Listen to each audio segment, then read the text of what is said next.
this demo session of Swarm CRM for real estate developed by Swarm Technologies. Swarm Technologies एक ISO 27001 certified IT solutions company है और हम लगभग 22 साल से हमारे कस्टमर्स के लिए बेहतरीन से बेहतरीन IT सॉल्यूशंस डिज़ाइन करते आए हैं। सोहम CRM एक ऐसे ही प्रयास का हिस्सा रहा है और आज मैं आपको एक आसान भाषा में कुछ थोड़ी ही देर में सोहम CRM आपके रियल एस्टेट बिजनेस के लिए आप कैसे इस्तेमाल कर सकते हो वो मैं आपको थोड़ी देर में बता दूंगा।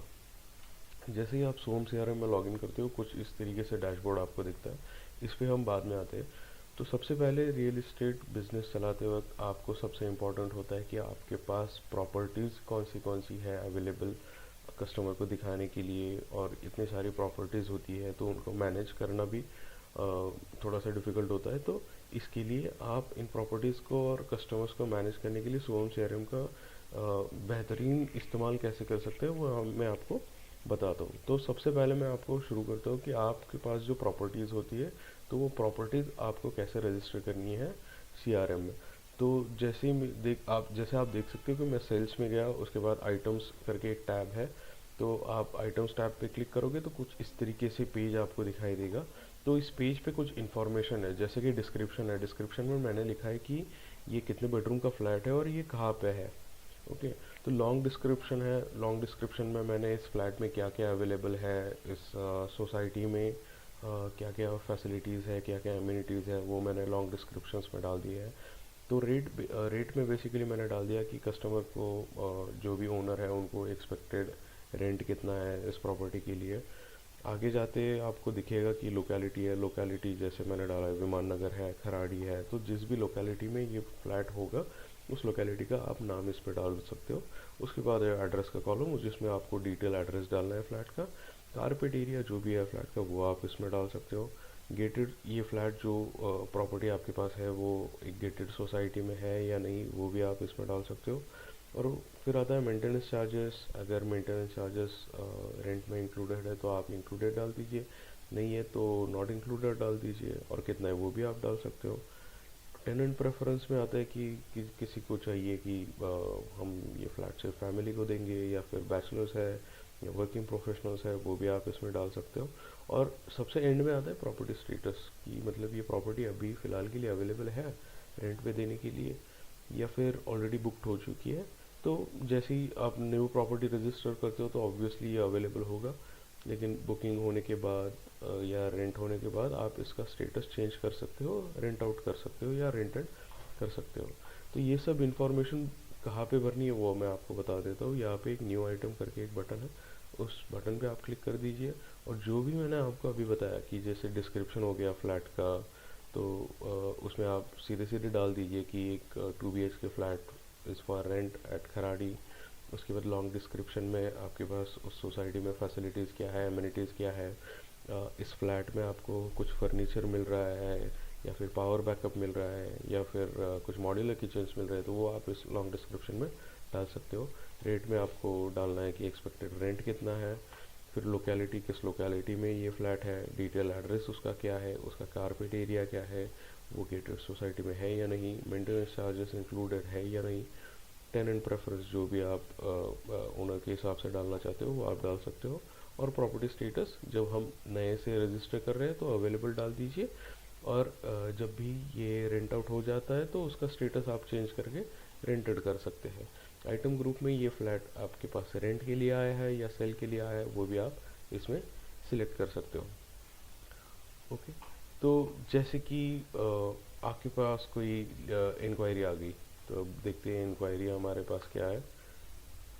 इंक्वायरी आपके पास फ़ोन से आ सकती है या फिर किसी रेफरेंस से आ सकती है या फिर आपके पास कुछ चल के आ सकती है। तो जब भी आपको कोई ना कोई इंक्वायरी आती है तो आपको क्या करना है, लीड्स में जाना है, लीड्स टैब में, उसके बाद न्यू लीड पे न्यू लीड का बटन क्लिक करना है, और उसके बाद जो भी इंक्वायरी जो भी इंसान इंक्वायरी करना है उसकी इंक्वायरी के रिगार्डिंग आपको इन्फॉर्मेशन इस फॉर्म में भर देनी है।